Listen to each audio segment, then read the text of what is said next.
வேதாரண்யம் என்ற பெயர் எப்படி வந்தது தெரியுமா உங்களுக்கு? முன்னொரு காலத்தில் சில காரணங்களால் வேதங்கள் தன் சக்தியை இழக்கும் சூழ்நிலை ஏற்பட்டது.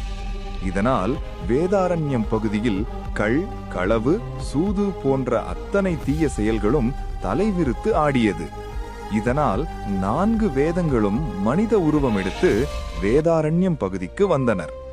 இவர்கள் தொடர்ந்து மக்களுக்கு வேதங்களை கற்பித்து நல்வழி கடத்தினர். மேலும் வேதாரண்யேஸ்வரர் கோவிலுக்கு வடக்கே வேதாமிர்தம் என்ற ஒரு ஏரியை உருவாக்கி அதில் தினமும் புனித நீராடி சிவனை பக்தியுடன் வழிபட்டு வந்தனர். தொடர்ந்து மக்கள் அன்புடனும் பக்தியுடனும் வாழ்வதைக் கண்டு இவர்கள் அகம் மகிழ்ந்தனர். இவை அனைத்தையும் அறிந்த சிவபெருமான் இவர்கள் முன் தோன்றி, பக்தியுடன் எம்மை பூஜித்து வழிபடுவோர்களுக்கு வேண்டும் வரம் அளிக்கவே நான் இங்கு அவதரித்துள்ளேன். உங்களுக்கு என்ன வரம் வேண்டும் என்று கேட்டார். அதற்கு அந்த 4 வேதங்களும், நாங்கள் எந்த வரத்தையும் எதிர்பார்க்கவில்லை என் ஈசனே. இருந்தாலும் நீங்கள் கேட்பதால் யார் எத்தனை பிறவி எடுத்தாலும் நாங்கள் இங்கேயே உங்களின் திருப்பாதங்களிலே இருக்க விரும்புகிறோம்.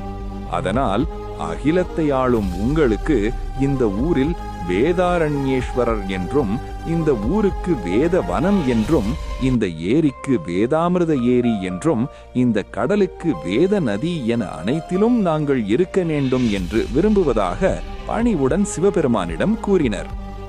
இதை கேட்ட சிவபெருமான் மெய் சிலிர்த்து அப்படியே ஆகட்டும் என கூறி மறைந்தார். அந்த நாள் தொட்டு இவ்வூருக்கு வேதவனம் என அழைக்கப் பெற்றது. இது காலப்போக்கில் மறைக்காடு எனவும் பின்பு திருமறைக்காடு எனவும் மருவியது. காலப்போக்கில் மறைக்கு வேதம் என்றும் காட்டுக்கு ஆரண்யம் என்றும் தற்பொழுது வேதாரண்யம் என அழைக்கப்படுகிறது.